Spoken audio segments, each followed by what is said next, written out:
शाम बताइएगा, एक तो पहले तो ये बता दें कि जो सारा दिन इलेक्शन में आपने कवर किया मुख्तलिफ जगहों पे जाके, मुख्तलिफ पोलिंग स्टेशन पे जाके, वहाँ लोगों का रिस्पांस क्या था और क्या सूरत हाल थी, वो रिपोर्ट कीजिएगा। फिर बताइएगा कि नताइज का अमल कहाँ तक पहुंचा है। जी अदनान साहब, नुसरत साहब, thank you so much for having me. आज हम और कल जो गुज़िश्ता रोज़ था, हम मीरपुर में मौजूद रहे। हमने इलेक्टोरल कैंपेन को भी कवर किया और आज पूरा दिन जो इलेक्टोरल प्रोसेस था, पोलिंग को जो प्रोसेस था, उसको हम कवर करते रहे। बुनियादी तौर पे पहले मैं अगर आप इजाज़त दें तो जियोग्राफी जो है मीरपुर डिवीज़न की वो नाज़रीन को बताता चलूँ कि 3 जो अजला हैं वो मीरपुर डिवीज़न में इंक्लूडेड हैं। भिंबर, कोटली और ज़िला मीरपुर के अंदर आज पोलिंग का प्रोसेस जो है वो मुकम्मल हुआ है। हमने मीरपुर ज़िला जो है उसके तमाम मेजॉरिटी ऑफ जो एरियाज़ थे, जो पोलिंग स्टेशन थे, उनको हमने कवर किया है। और मीरपुर की हद तक मैं अगर आपको ये बताता चलूँ तो यहाँ पर कोई भी ऐसा अमन व अमान के हवाले से नाखुशगवार वाक़या जो है वो हमें देखने में नहीं मिला है। ताहम इतलात ये हैं कि कोटली का जो ज़िला है वहाँ पर इंतखाबात के दौरान, पोलिंग के दौरान कुछ नाखुशगवार वाक़यात हुए हैं, जिनमें कुछ कारकुनान के ज़ख्मी होने की इतलात भी हैं। 2 जो बड़ी सियासी जमातें हैं जिनके दरमियान यहाँ पर कांटे का मुकाबला भी एक्सपेक्ट किया जा रहा है। और जिस तरह से नताइज आहिस्ता आहिस्ता सामने आ रहे हैं, हम ये देख रहे हैं कि दोनों मुस्लिम लीग नून और पाकिस्तान पीपल्स पार्टी जो हैं वो 2 बड़ी सियासी जमातें बनकर हमारे सामने आज़ाद जम्मू कश्मीर के इस डिवीज़न के अंदर सामने आ रही हैं। दोनों की जानिब से एक दूसरे पर इल्ज़ामात का सिलसिला भी आयद किया गया है। लेकिन इस वक्त जो सूरत हाल है, मैं इस वक्त डिस्ट्रिक्ट रिटर्निंग ऑफिसर के सामने मौजूद हूँ, ऑफिस के सामने मौजूद हूँ और यहाँ पर से नताइज जो है, नताइज का सिलसिला हमारे पास आना शुरू हुआ है। अब मीरपुर डिवीज़न के हवाले से अगर मैं आपको बताऊँ तो मीरपुर जो डिस्ट्रिक्ट है उसमें कुल जो है वो 4 हल्के थे जो कि मीरपुर डिस्ट्रिक्ट में शामिल थे। और यहाँ पर बड़ा इवन स्टीवन है पाकिस्तान पीपल्स पार्टी और मुस्लिम लीग नून के दरमियान जो ट्रेंड है रिजल्ट्स के आने का।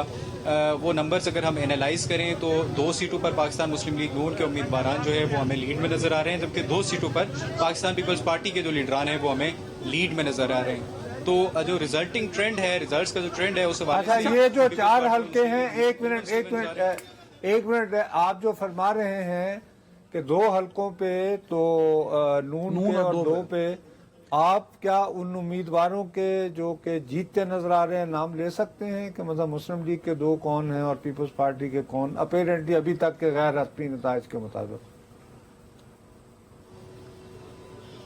देखिए, जो मुस्लिम लीग नून के उम्मीदवार हैं जो कि हमें यहाँ पे लीड में नज़र आ रहे हैं, चौधरी सईद जो हैं वो LA3 मीरपुर से हमें यहाँ पे लीड में नज़र आ रहे हैं। उनके मद्दे मुकाबिल साबिक जो सदर थे रियासत जो आज़ाद जम्मू कश्मीर के बैरिस्टर सुल्तान, उनके साहिबजादे यासिर सुल्तान यहाँ से इलेक्शन कंटेस्ट कर रहे थे, जबकि जो मुस्लिम लीग नून के उम्मीदवार हैं वो हमें यहाँ से लीड में नज़र आ रहे हैं। इसके साथ साथ जो दीगर हल्का जात हैं वहाँ पर भी हमें एक में जो है वो पाकिस्तान मुस्लिम लीग नून के उम्मीदवार जो हैं वो लीड में नज़र आ रहे हैं, जबकि दीगर जो 2 हल्के हैं वहाँ पर हमें पाकिस्तान पीपल्स पार्टी के जो उम्मीदवार हैं नुसरत साहब वो लीड में नज़र आ रहे हैं।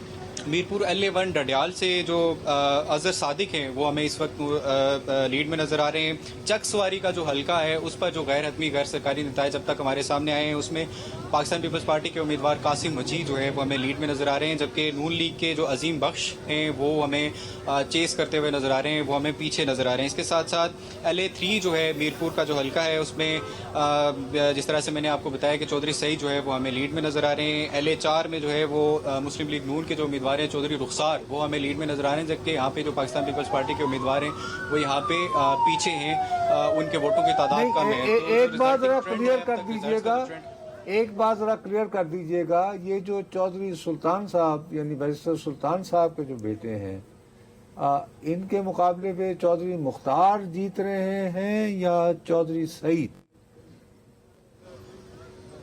मुस्लिम लीग की जानिब? ये LA3 है, मीरपुर सिटी का हल्का है और नुसरत साहब यहाँ पे यासिर सुल्तान का मुकाबला चौधरी सईद के साथ है। पाकिस्तान मुस्लिम लीग नून के उम्मीदवार हैं चौधरी सईद, उनके साथ जो है वो यासिर सुल्तान का मुकाबला है। और ये बहुत बड़ा अपसेट होगा क्योंकि नॉर्मली ये होता है मेरे प्यारे भाई कि आमतौर पर रिवायत रही है कि अगर कोई बड़ा कदावर सियासी रहनुमा उनका इंतकाल हो जाए तो उसके फौरन बाद जो इलेक्शन होते हैं ना, वो जो विरासत और उनका पूरा एक रहा है, तो this is very very you know. अच्छा, वो आपने मुझे बताया कि सारा दिन वोटिंग देखते रहे आप, लोगों का जोश और खरोश कैसा था इलेक्शन को लेके और वोट कास्ट करने को लेके?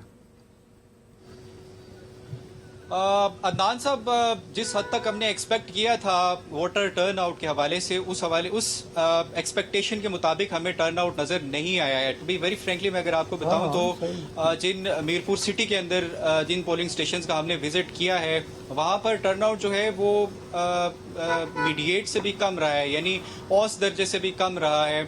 एग्जैक्टली जब वोटिंग काउंटिंग का अमल मुकम्मल होगा, वोटिंग का जो नताइज का अमल है वो मुकम्मल होगा, तो हमारे सामने एग्जैक्ट फिगर्स आएंगे कि टर्न आउट कितना रहा है।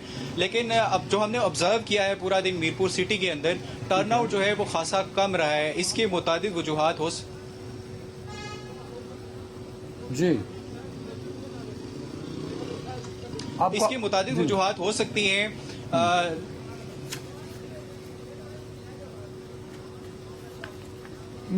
अच्छा, मेरे ख्याल में आवाज का भी प्रॉब्लम आ रहा है। अच्छा, मुझे ये बताएं कि अब तक के जो नताइज हैं इन 13 हलकों में, ओवरऑल आपको कौन सी जमात लीड में नजर आ रही है? नून लीग, पीपल्स पार्टी, और इन हलकों इस डिवीजन में पीटीआई का भी एक अच्छा खासा वोट बैंक था जो कि आजाद उम्मीदवार के तौर पे थे, उनका आपने जिक्र नहीं किया। देखिए, जिक्र तब बनता है जब वो कहीं फहरिस्त में मौजूद हों, और आज़ाद उम्मीदवार बहुत कम तादाद में हमें काबिल जिक्र वोट हासिल करते हुए मीरपुर डिवीजन के अंदर नज़र आ रहे हैं। अदनान साहब, जो बड़ा तगड़ा मुकाबला है वो मुस्लिम लीग नून और पीपल्स पार्टी के दरमियान ही है, ये हमें इवन स्टीवन नज़र आ रहे हैं। और मेरी जो ऑब्जर्वेशन है एज अ रिपोर्टर, चूँकि हमने इस पूरे प्रोसेस को कवर किया है, तो इस वक्त जो ट्रेंड है उसमें मुस्लिम लीग नून जो है, हम ये कह सकते हैं कि वो लीड करने की पोजीशन में है। लेकिन ये इंतहाई सख्त मुकाबला होगा। 13 सीटें हैं, इनमें से अगर डिफरेंस आता है पीपल्स पार्टी और नून लीग के दरमियान, वो मैक्सिमम 2 से 3 सीट्स का ही डिफरेंस इन दोनों पार्टीज के दरमियान आएगा। अब तक कोई भी आज़ाद उम्मीदवार अपना जो मार्क है, अपना जो निशान है, वो छोड़ने में कामयाब नहीं हो सका है। कोई खासे काबिल कदर वोट किसी भी आज़ाद उम्मीदवार ने किसी हल्के में हासिल नहीं किए हैं। लेकिन मैं आपको ये बताता चलूँ कि पीपल्स पार्टी और नून लीग के दरमियान टफ मुकाबला है, बड़ा सख्त मुकाबला है। और अगर इन दोनों को डिफ्रेंशिएट करेगा, इन दोनों में फ़र्क आएगा सीटों की तादाद में, वो महज 2 से 3 सीटों का फ़र्क जो है वो सामने आएगा। अच्छा, एक पार्टी थी, वो क्या नाम है उसका, इस्तेहकाम पाकिस्तान पार्टी, उन्होंने बड़े झंडे बांटे, वो गले में भी डाले अलीम खान साहब ने, तो क्या बना? उसका भी आपने जिक्र नहीं किया भाई। देखिए नुसरत साहब, इस्तेहकाम पाकिस्तान पार्टी के झंडे तो हमने काफ़ी देखे हैं यहाँ पे मीरपुर के अंदर। उनकी कैंपेन जो है वो चलती रही है, और काफ़ी खासे तगड़े उम्मीदवार भी थे उनकी जमात में, जिनको उन्होंने टिकट यहाँ पे मीरपुर डिवीजन से जारी किए थे। लेकिन वो कोई अपना जो है वो कोई खासी काबिल कदर कारकर्दगी दिखाने में आज कामयाब नहीं हुए हैं। गिलगित बल्तिस्तान में नुसरत साहब हमने ये देखा था कि जब आज़ाद उम्मीदवारान जीते थे वो IPP में शामिल हुए थे, लेकिन यहाँ पे कश्मीर में सूरत हाल मुख्तलिफ इसलिए है कि कोई भी आज़ाद उम्मीदवार यहाँ पे हमें जीतता हुआ नज़र नहीं आ रहा। तो बादी नज़र में ये IPP के लिए शायद एक अच्छी खबर नहीं है कि कोई आज़ाद उम्मीदवार नहीं जीत रहा जो उनकी जमात में शमूलियत इख्तियार करेगा। तो जो रवायती सियासी जमातें हैं, पीपल्स पार्टी है, नून लीग है, वही हमें लीड में नजर आ रही है। और ये एक्सपेक्ट किया जा रहा है कि ये दोनों जमात। चलें, बहुत शुक्रिया आप